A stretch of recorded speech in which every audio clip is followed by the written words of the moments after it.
tales. There was Clement Moore, who wrote a visit on St. Nicholas.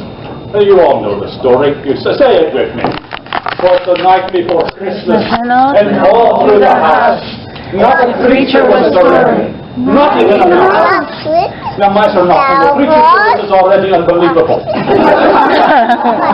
And then, of course, there was the Wizard of Oz man, Alfred Wolf, who wrote The Life and Adventures of Santa Claus.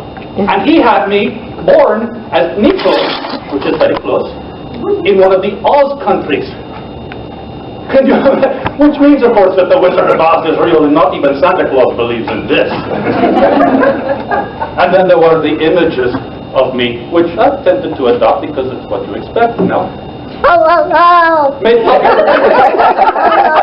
got that Christmas spirit, let's hear it. Made famous by Thomas Nash in the 1700s, and then that Coca-Cola fellow, Sunblown. Everyone thinks he invented me to sell soft drinks. I've got news for him. I was selling soft drinks before Coca-Cola. These are all fanciful tales. But if I am going to bring history to life, then I will tell you a true tale of Nicholas. Old Nicholas. I was born in Mira in the year 270, from which you can deduce two things instantly. One, I am probably the only person in the room older than Bob. You know, they tell me throw jokes in, it makes the story go better. And secondly, I am Greek. So, Kala Christiana, Joyeux Noël, Bon Natali, and a Merry Christmas to all of you. Now, there are several tales how I became St. Nicholas. And I tell you this true, I got in the easy road to saint. Because there was no canonization for St. Nicholas required. I was what was called the people's saint. Which was easy because I have to do no miracles. That didn't stop stories from breaking up, saying that I had performed such miracles.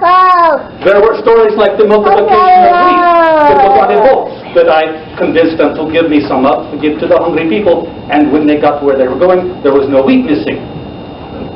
Then there was the story of the butcher and the missing 3 boys, which is far too Sweeney Todd to tell in the front of the little ones, no? So I thought about what true story I could tell you. And it just so happens that it is the perfect story for a Christmas story, because it is a story about giving of the gifts. There was a man in my village a long time ago, because you know old Nico is old, and he had 3 daughters, and they were lovely daughters. But he was a poor man. Now, back in my day, a man did not get married unless the daughter's father paid him to do it. There is wisdom in this. But this man, he had no money. His daughters, they were not going to get married because they did not have what you call a dowry. Well, this was a bad thing, because then the only way that these women would be able to support themselves with no husband would be to work out of the house in a very, very old profession that was not good on the back. So Nico, he formulates this plan. And on the night before the oldest daughter becomes of marrying age, old Nico takes a bag of gold. I could afford it. And I sneak up to the man's house, and I toss it through the window. And when the man gets up in the morning, he finds this bag of gold in his house. And now he has dowry for daughter. And daughter can get married and give him many grandchildren. Well, this worked out and made me old Nico happy. So I wait, and when the second oldest daughter, she becomes of the marrying age. And I said, well, he still has no money, because he gave the first dowry away for the first daughter. So I take another bag of gold, and I sneak to the house the night of her birthday. And again, I toss it through the window. And he wakes up in the morning, and he finds the bag of gold, and he has dowry for daughter. Now he has 2 daughters giving him granddaughters. I don't know why he wanted that. He still got the 1 daughter at home. So old Nico, he's thinking, this is going to play out the same way. So I save my gold, and when she becomes of marrying age, I sneak over with the gold. Now, of course, the papa, he was a poor man. Nicholas did not say he was a stupid one. He had figured out there's a pattern to all this. So the old man, he sits out in the front and he's waiting in the bushes to find out who is throwing the gold through the window. Well, old Nico's not so dumb himself. I figured he'd do this. So the man, he sits in his front yard and he looks out. Old Nicholas is up on the roof. And I take the bag of gold and I drop it down the chimney. Now, I did not go myself. Old Nico is not stupid. But this was the first time presents and gifts go down the chimney for Christmas giving.